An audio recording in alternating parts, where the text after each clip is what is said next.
Welcome to another Fast and Fun video, and in this video there's a new car entering the Fast and Fun garage. Not my own car unfortunately, but Aaron's car, and we're on the way to have a look at it. So I'm hoping we come back with it, but we'll do all the due diligence and check it out.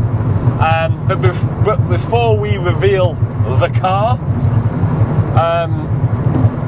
I just wanted to ask Aaron a few questions, probing questions about why he's gone for this specific car, because it's got a bit of a cult following, certainly I think for the younger generation in particular. Aaron, what were your criteria? You got a budget of about 20k-ish? Yeah, so the budget around about 20k. Basically, it's mine and my other house car. We're going to be having a kid soon, so we wanted a 5-door car, something fun so we can take it out, and something that we can go for a nice meal in, and yeah, it had to hit all the criteria really. As a do-it-all car, supermarket shopping, the chores, everything as a one-car family, apart from commuting, because you've got a van, and Anna doesn't need it for commuting, so no commuting. But other than that, it is the one car to do everything, including a baby.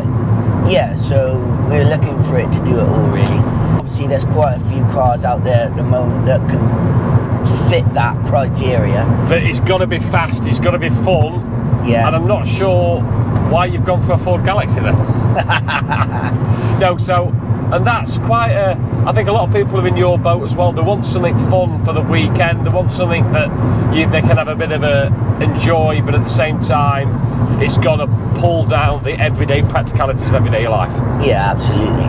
So it started off, you had a look at a friend's RS3. Yeah. So quite a few months ago, 6-9 months ago. Yeah, and we loved the car. It was a really nice car. It really fitted our criteria.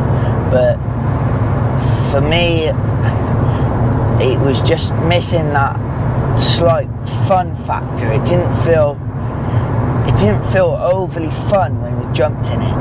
Like, it was easy to drive, it was nice to drive, it was so fast, but it was just something missing, and we couldn't work out what it was. My other half, she really liked the car,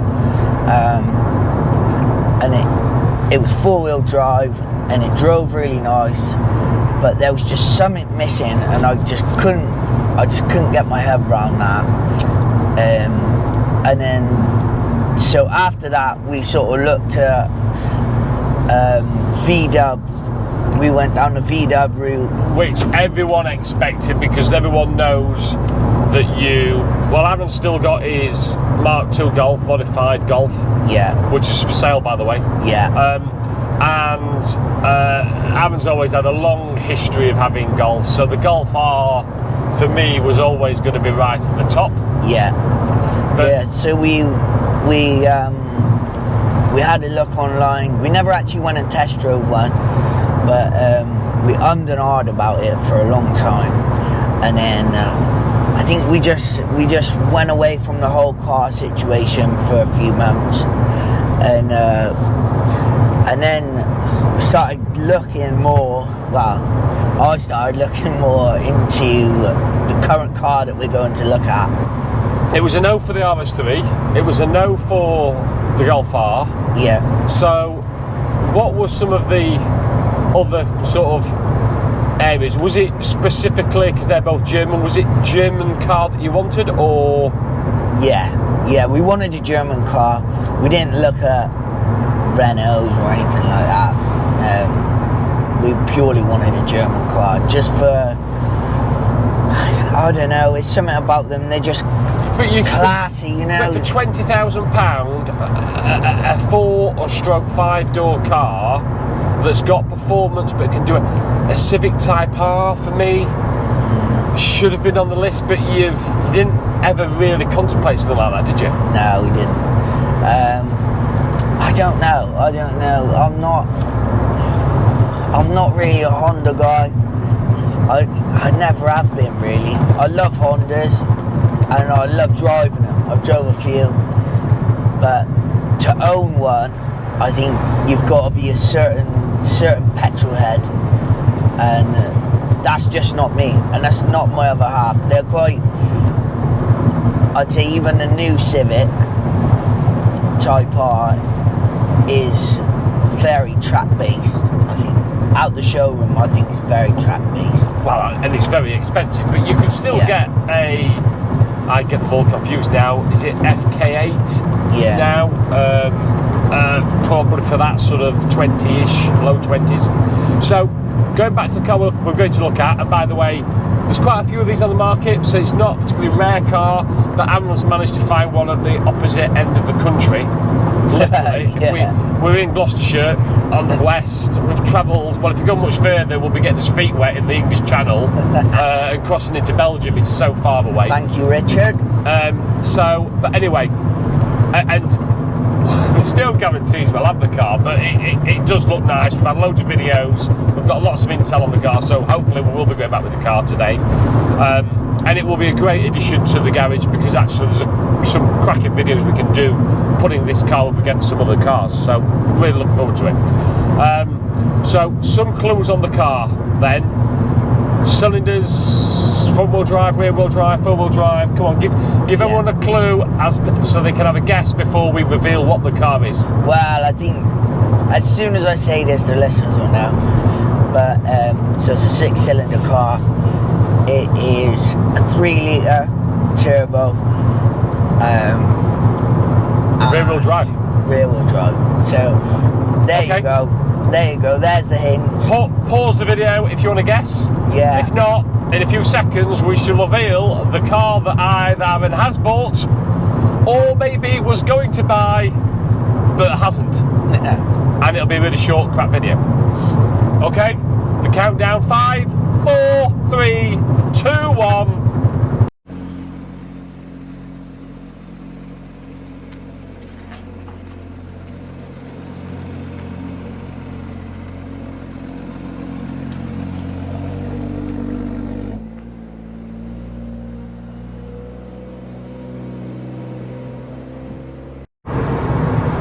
Did you guess correctly? Of course you did. The front-engined, rear-wheel-drive super hatch from BMW, the M140i, 335 brake horsepower, Shadow Edition. What a car! Welcome to the new edition of the Fast and Fun Garage. It's no surprise we've bought the car, or I should say Aaron and his girlfriends have bought the car. Absolutely fabulous. It's in this stunning white colour. It's pretty much as it left the factory. It's a Shadow Edition, so it's got all the options that you really want on the car as well. It is the DCT Tiptronic gearbox, and it's got a few touches to the car, minor Manxton rear roof spoiler and splitter, and some carbon exhaust tips, and M Sport sills, etc. But other than that, it's box fresh, looks amazing, sounds amazing. Aaron said it's almost like split personality. Go down the road, you can go along nice and smooth, nice and quiet, but yeah, smash it into sport, open it up, and it's popping and banging. It's like got a different character. Can't wait to get it on the channel properly, do a proper review of the car. I've not driven it yet. I'm going to wait to drive it until I do a proper review on it in the coming few weeks. But it does look, I'm following it now, it looks absolutely brilliant. We've got a long journey back from Sussex. He's bought it from a place called Sterling Motors. Big shout out to them. Two brothers run that place down in Sussex, or West Sussex I think it is. Got some great cars there, and all the cars, this 140 has been turned out really nicely. So yeah, great car, stunning car. Obviously, the M140s, they came with the Monster B58 engine, and the 3-litre turbo 6-cylinder, so tunable. In standard format, 335 brake horsepower, 370 pound-foot of torque, monstrous acceleration, and monstrous tuning ability. Now, what the plan is for the car, we don't know yet, and I don't think even Aaron knows that, but we'll follow Aaron and the ownership of the 140 over the coming months or year or so to see how he gets on and what he decides to do.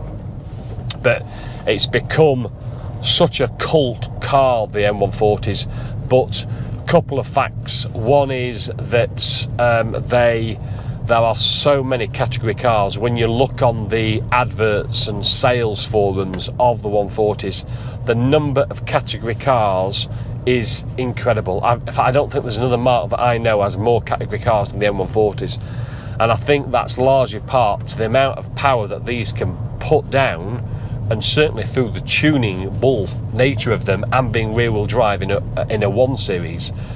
Makes them a really unique proposition. Really is a very, very hot hatch. So tunable that they end up going backwards off the road and become cat cars. And that has affected insurance as well, because both Aaron and his girlfriend, they're over 25, but they're paying 4 figures for insurance, so they're high insurance.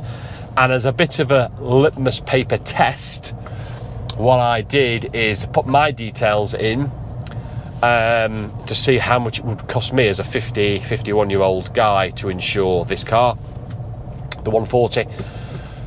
I insure all my 6 cars currently under a group policy for about £800 a year.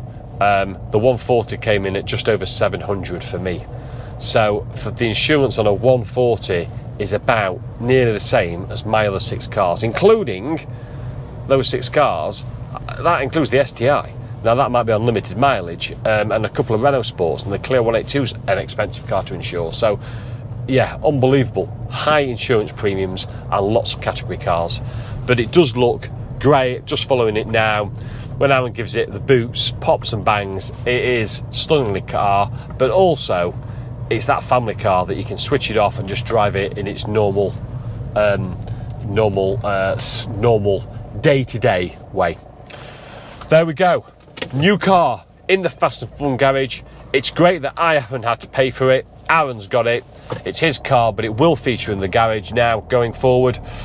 And please stay in touch for developments on the M140, including when I do a full review in a few weeks' time. Okay guys, thanks for watching. If you enjoyed it, as always, please thumbs up, subscribe, stay tuned. Another video next week.